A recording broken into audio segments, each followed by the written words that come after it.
जय हिंद दोस्तों। आज इस वीडियो में समझेंगे केमिस्ट्री का चैप्टर नंबर 3 और ये बहुत ही इंपॉर्टेंट चैप्टर है। जिस चैप्टर का नाम है आपका धातु एवं अधातु। तो इस क्लास को बहुत बेहतरीन ढंग से बताएंगे भाई। आप सभी का एक ही काम है, वीडियो के अंत तक बने रहिएगा। चलिए स्टार्ट करते हैं।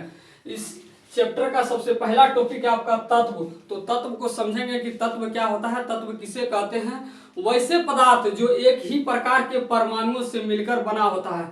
हमने क्या बोले भाई, एक ही प्रकार के परमाणुओं से, एक ही प्रकार के परमाणुओं से मिलकर बना पदार्थ तत्व कहलाता है। जो मात्र और मात्र एक ही प्रकार के परमाणुओं से मिलकर बना होता है उसे हम तत्व कहते हैं। यानी कि जो अकेले घूमते रहता है उसे हम क्या करते हैं, कहते हैं भाई तत्व। यानी जो कोई व्यक्ति है अगर वो अकेले घूम रहा है उसको पकड़ के लाइए, बोलिए भैया आप तत्व हैं। बोलेगा कैसे, तो बताइए उनको कि जो एक ही प्रकार के परमाणुओं से मिलकर बना होता है उसे हम तत्व कहते हैं। वैसे पदार्थ जो एक ही प्रकार के परमाणुओं से मिलकर बना होता है उसे हम तत्व कहते हैं। जैसे आपका मान लीजिए भाई हम एक सोना लिए, उस सोना का हम कई टुकड़ा किए, उसका हर टुकड़ा बताइए क्या कहलाएगा भाई, सोना ही कहलाएगा। उसके हर टुकड़े को क्या, कोई आपका तांबा बोल देंगे, कोई आपका पीतल बोल देंगे, नहीं बोल देंगे। जैसे हम मान लेते हैं आपका चांदी ले लिए, क्या ले लिए भाई, चांदी। उस चांदी का अगर हम कई टुकड़ा करेंगे, उस चांदी का हम कई टुकड़ा करते हैं, उसके हर बड़े हर छोटे टुकड़ा बताइए क्या कहलाएगा मेरे भाई, तो चांदी ही कहलाएगा। उस हर छोटे और बड़े टुकड़े को, उस चांदी के हर बड़े और छोटे टुकड़े को कोई बताइए आपका कागज नहीं कह देंगे। उसके हर छोटे टुकड़े में भी क्या मिलेगा आपको, चांदी ही मिलेगा, चांदी ही नजर आएगा। तो आप समझ चुके होंगे तत्व किसे कहते हैं। जो अकेले घूमता रहता है, जो एक ही चीजों से मिलकर बना होता है, जो एक ही प्रकार के परमाणुओं से मिलकर बना होता है, जिसमें एक ही चीज होता है वो क्या कहलाता है, आपका तत्व कहलाता है। इसकी संख्या समझते हैं भाई। आपके एनसीईआरटी के बुक के आधार पर अब तत्व की जो संख्या होती है, अभी तक आप वर्तमान में आपको आपका इसका जानकारी दिया गया है। अभी तक तत्व की खोज जो हुआ है कितना है मेरे भाई, तो 118 तत्व की खोज हो चुका है। जिसमें कि प्रकृति में आपका 92 तत्व पाए जाते हैं और जो तत्व बचे हैं उसे हम कृत्रिम तत्व कहते हैं। शेष तत्व को क्या कहते हैं भाई, कृत्रिम तत्व, यानी मानव के द्वारा बना हुआ ये तत्व है। चलिए अब समझते हैं आगे इसी चैप्टर के अगले पॉइंट की ओर। उष्मा और विद्युत के चालन के आधार पर, उष्मा और विद्युत क्या होता है मेरे भाई, तो जिनसे होकर बिजली यानी करंट लाइन जाता है उसको हम विद्युत बोलते हैं। तो उष्मा और विद्युत के चालन के आधार पर तत्व को 3 भागों में बांटा गया। कितने भागों में बांटा गया मेरे भाई, तो 3 भागों में। पहला आपका है धातु, पहला आपका धातु होता है, और दूसरा अधातु, और तीसरा उपधातु। चलिए अब तीनों को बारीक तरीके से समझेंगे। धातु क्या होता है, उपधातु क्या होता है। धातु इसे अंग्रेजी में मेटल बोलते हैं। धातु किसे कहते हैं भाई, जिनसे होकर बिजली हड़ाड़ा के घुस जाए, जिनसे होकर बिजली मतलब हड़ाड़ा के घुस जाए, जिनसे होकर बिजली, उसे हम धातु बोलते हैं। नहीं समझ आया। वैसे तत्व जिनसे विद्युत धारा प्रवाहित हो जाए, वैसे तत्व जिनसे विद्युत धारा यानी बिजली करंट लाइन क्या हो, प्रवाहित हो जाए, जिनसे अगर करंट बिजली लाइन चला जाए उसको हम क्या कहते हैं भाई, धातु। नहीं समझ आया। जिनसे होकर बिजली हड़ाड़ा के घुस जाए, जिनसे होकर बिजली क्या हो, हड़ाड़ा के घुस जाए, उसे हम धातु कहते हैं। जैसे आपका सोना, चांदी, लोहा, ये सब क्या है मेरे भाई, तो ये आपका धातु है। अगले पॉइंट की ओर बढ़ते हैं। अधातु, वैसे तत्व जिनसे विद्युत धारा प्रवाहित ना हो, वैसे तत्व जिनसे विद्युत धारा प्रवाहित ना हो, यानी जिनसे होकर बिजली नहीं जाए, करंट नहीं जाए, लाइन नहीं जाए, हम उसे क्या कहते हैं मेरे भाई, तो अधातु कहते हैं। क्या कहते हैं, अधातु। जैसे आपका कार्बन, कहीं आपके तार में कार्बन लग जाता है तो आपके घर तक बताइए बिजली आ पाता है भाई, तो नहीं आता होगा। तो वैसे तत्व जिनसे विद्युत धारा प्रवाहित ना हो, यानी जिनसे होकर बिजली नहीं जाता हो, जिनसे होकर बिजली क्या होता है भाई, नहीं जाता है, कोखने लगता है बिजली, जहाँ उनका मतलब जाने का दम नहीं होता है, जिनसे होकर बिजली, तो उसे हम क्या कहते हैं, अधातु कहते हैं। जैसे में आपका कार्बन, नाइट्रोजन, ऑक्सीजन, सभी गैस, ये सब क्या है मेरे भाई, तो अधातु है। सभी गैस क्या होते हैं, अधातु होते हैं।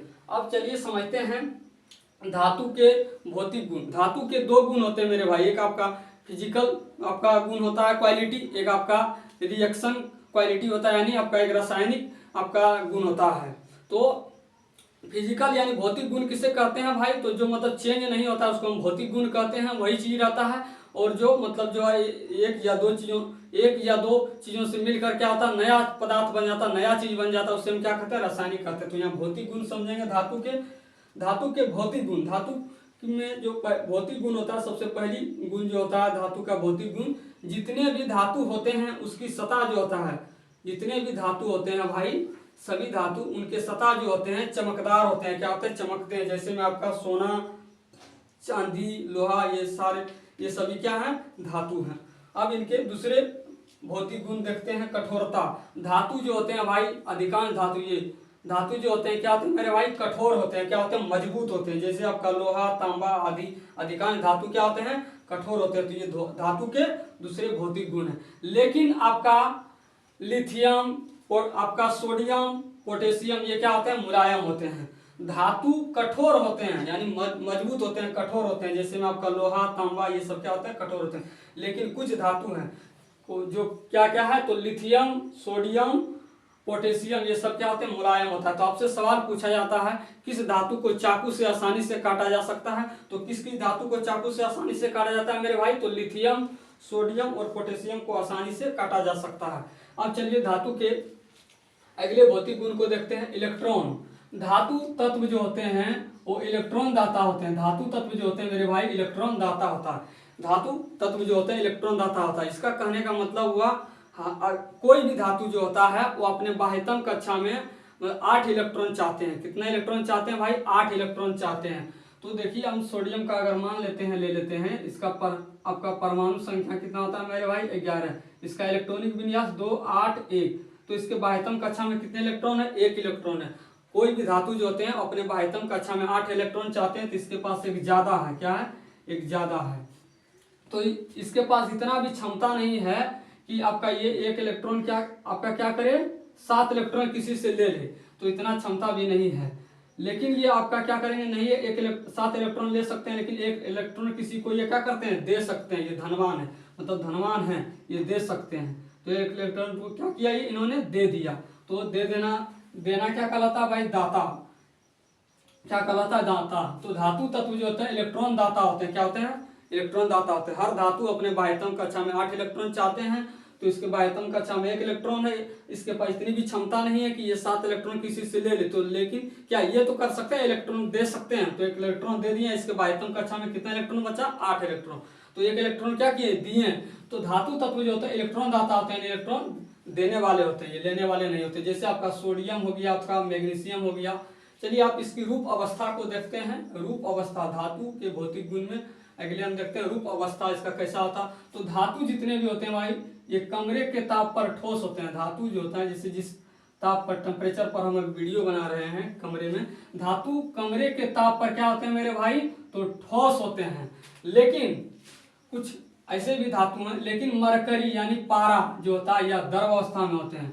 धातु हम क्या बोले भाई? कमरे के ताप पर, कमरे के टेम्परेचर पर ठोस होते हैं। लेकिन आपका मरकरी एक ऐसा आपका धातु है जो या कि द्रव अवस्था में होता है। ये क्या होता है?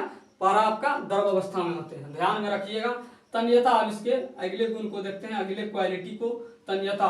धातु को पतली तार के रूप में बनाया जा सकता है। धातु को पतली तार के रूप में बनाया जा सकता है, यानी इसकी धातु का मतलब जो है खींच सकते हैं, यानी ये खींचा जा सकता है। तो धातु को जब खींचा जा सकता है तो धातु को पतली तार के रूप में बनाया जा सकता है। इसका पतला तार भी बनाया जा सकता है। जैसे आपका समझिएगा, 1 ग्राम सोने से 2 किलोमीटर लंबा तार खींचा जा सकता है। 1 ग्राम सोने से कितना किलोमीटर लंबा तार खींचा जा सकता है मेरे भाई? तो 1 ग्राम सोने से 2 किलोमीटर लंबा तार खींचा जा सकता है। अगले क्वालिटी का इनका देखते हैं। विद्युत व उष्मा के चालक।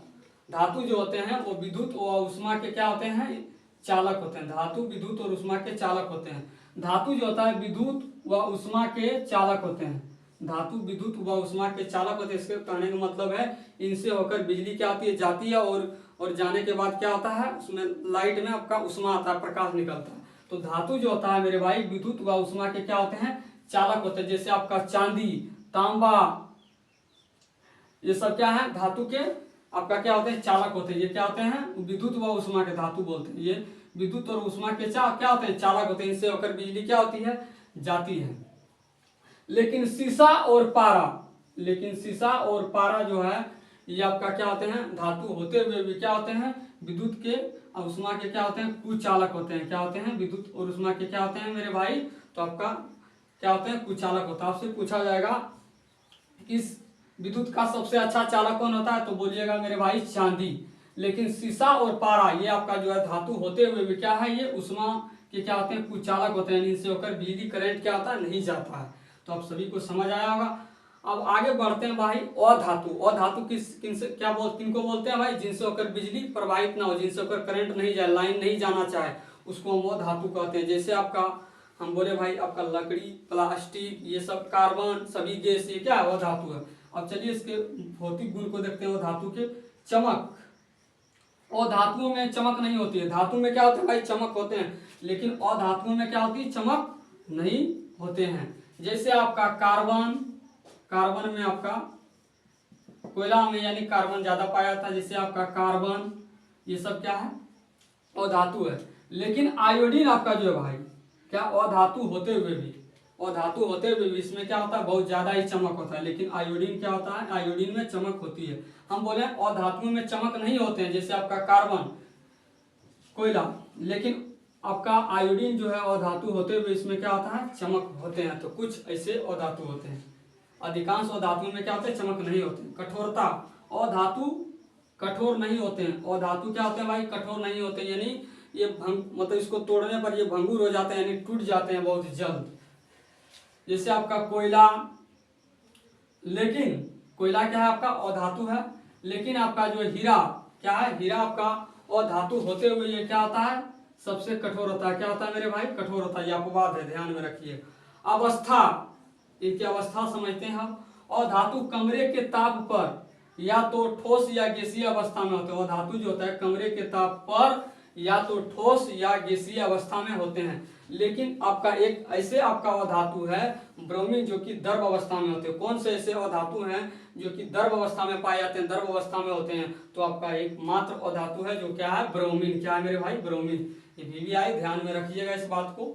चलिए अगले पॉइंट समझते हैं। अधातु के भौतिक गुण में विद्युत व उष्मा के चालक, विद्युत व उष्मा के चालक, यानी अधातु जो होते हैं वो विद्युत व उष्मा के कुचालक होते हैं। क्या होते हैं, कुचालक होते हैं। चालक नहीं बल्कि क्या होते हैं, कुचालक होते हैं। इनसे होकर यानी अधातु से होकर बिजली करंट नहीं जाती है, कुचालक होते हैं। लेकिन आपका एक अधातु है ग्रेफाइट, ये अधातु होते हुए भी इनसे क्या होता है, विद्युत के सुचालक होते हैं, यानी इनसे होकर करंट जाती है। तो आप आशा करते हैं आप सभी को आई होप समझ आया होगा। वीडियो अच्छा लगे तभी आप भाई ज्यादा शेयर कीजिए, अन्यथा नहीं करना है आपको। चलिए तब तक के लिए धन्यवाद।